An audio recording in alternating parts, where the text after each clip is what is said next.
کہتے تھے قالوا ما نعبد الا ليقربونا الى الله زلفى. سورہ شعراء کی 71 آیت میں ہے کہ وہ کہتے تھے قالوا نعبد اصناما فنظل لها عاکفین، ہم ان کی عبادت کرتے ہیں. سیدنا ابراہیم علیہ السلام اپنی زمانوں کے مشرکوں کے پاس جاتے ہیں تو وہ کہتے ہیں اف لکم ولما تعبدون من دون اللہ، تم پر حیرت ہے کہ تم ان کی عبادت کرتے ہو. یعنی وہ ان کو معبود مانتے تھے، وسیلہ نہیں مانتے تھے، اور وہ وسیلہ بھی کسی قسم کا مانتے تھے، اس کی میں آگے بات کرتا ہوں. یعنی ان کے ہاں یہ تصور تھا. اب عبادت سے منع کیا گیا، انہوں نے اپنی اس عبادت کے جواز کے لیے ایک جھوٹا ہیلا تلاش کیا. وہ ہیلا یوں تلاش کیا کہ ہم ان کو وسیلہ مانتے ہیں. اس کی مثال یوں ہے، ایک نوجوان پریشان رہتا ہے.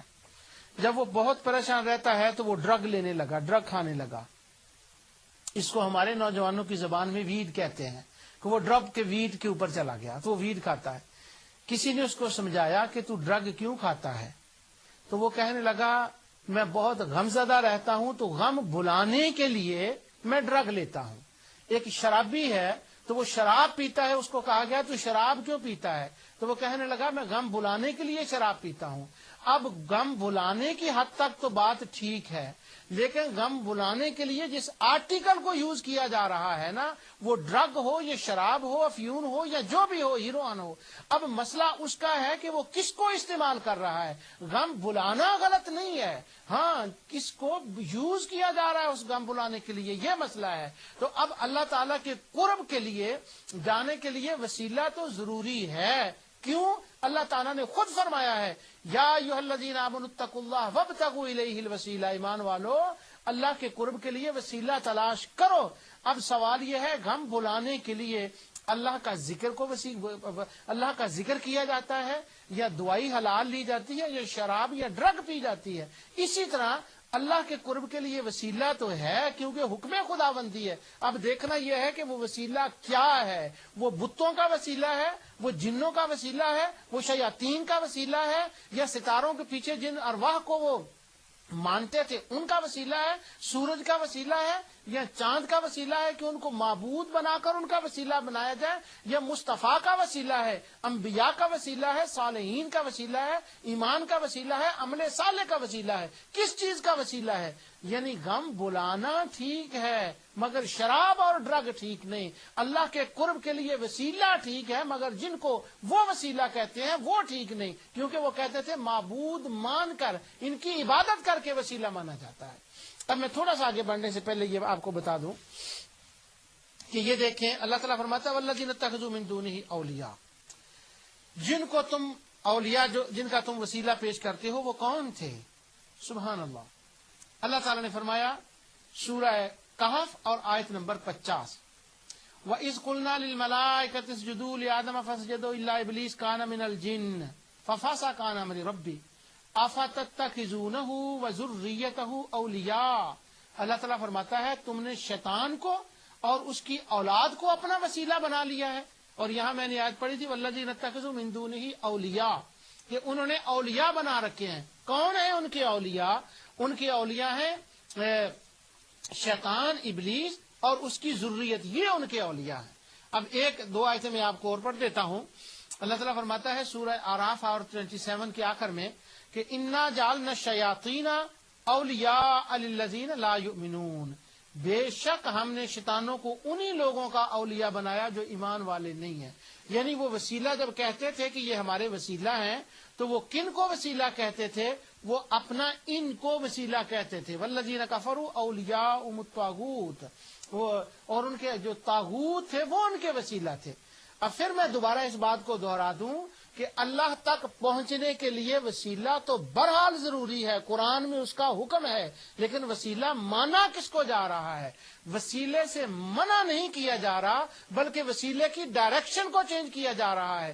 جیسے میں نے پچھلے درس میں کہا کہ اللہ تعالیٰ تو منزل ہے، اس تک پہنچنا ہے. اب جس رستے سے آ رہے ہو نا اس رستے کو بتایا جا رہا ہے کہ وہ رستہ درست نہیں ہے، بلکہ یوں کہو اہدنا الصراط المستقیم صراط الذین انعمت علیہم، یا اللہ مجھے اس رستے پہ چلا جو تیرے انعام یافتہ بندوں کا راستہ ہے. یعنی وہ وسیلہ بن رہا ہے، وسیلے سے انحراف نہیں ہے، کوئی وسیلے سے انحراف نہیں کر سکتا. وسیلہ ہے مگر کن کا ہے؟ اب دوسری بات اس کے بعد سنیے سبحان اللہ.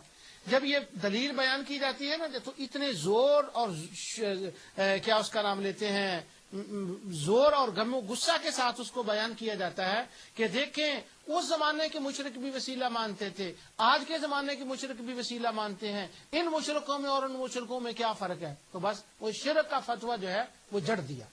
اگر کوئی یہ کہتے دیتا کہ ہم وسیلے کو نہیں مانتے، ہماری نزدیک یہ ثابت نہیں ہے، تو ہمیں اس سے کوئی اختلاف نہ ہوتا۔ صرف بات تو یہ ہے کہ وہ اس زمانے کے مشرکوں سے آج کے زمانے کے مسلمانوں کو ان سے مشرکوں سے بدتر اور ان کے خلاف جہاد واجب قرار دے رہے ہیں، ان کو ملیے میٹ قرار دے رہے ہیں، یعنی کالے پانی بھیج رہے ہیں، ان کو اسلام سے نکال رہے ہیں۔ اس لیے یہ ضرورت پیش آئی ہے کہ اس کے اوپر اتنی طویل جو ہے وہ گفتگو کی جائے۔ اب آگے دیکھیے، اللہ تعالیٰ فرماتا ہے ان اللہ لا یہدی الا لیقربونا الی اللہ زلفی۔ پہلے میں اس بات کو ختم کر لوں۔ اب تھے ایک ان کے اولیاء جن کو وہ یہ کہتے تھے کہ وہ ہمارے وسیلہ ہیں، اور ایک ہیں اس کے اندر لفظ آیا ہے کہ انہوں نے کہا لیقربونا الی اللہ زلفی، ہمارے یہ وسیلہ ہیں۔ اب زلفی انہوں نے لفظ استعمال کیا، تو زلفی کس کو کہتے ہیں؟ قرآن کے اندر زلفی کا معنی کیا ہے؟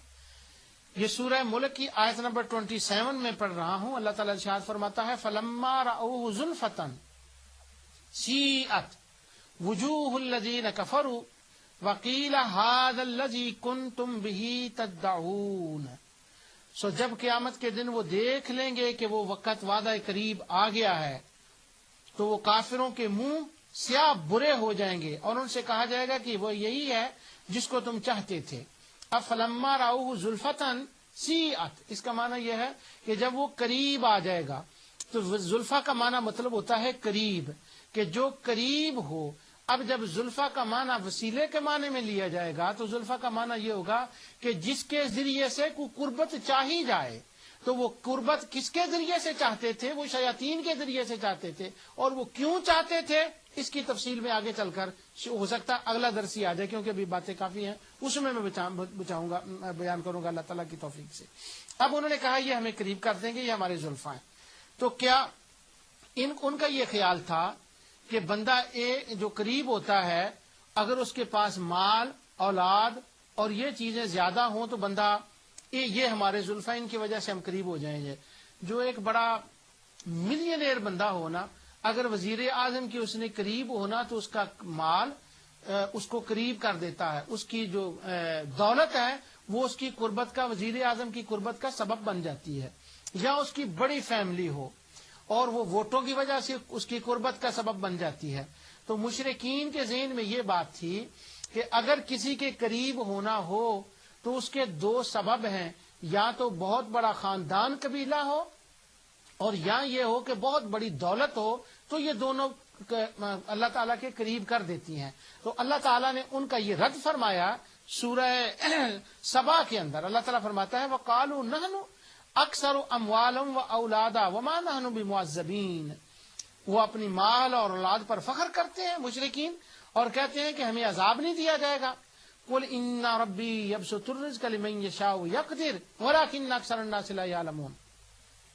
فرما دو ان کو کہ یہ تو اللہ تعالیٰ کا کرم ہے، وہ جس کے لیے چاہتا ہے روزی کو فراہ کر دیتا ہے، اور جس کے لیے چاہتا ہے وہ روزی کو تنگ کر دیتا ہے، یہ کوئی معیار نہیں ہے۔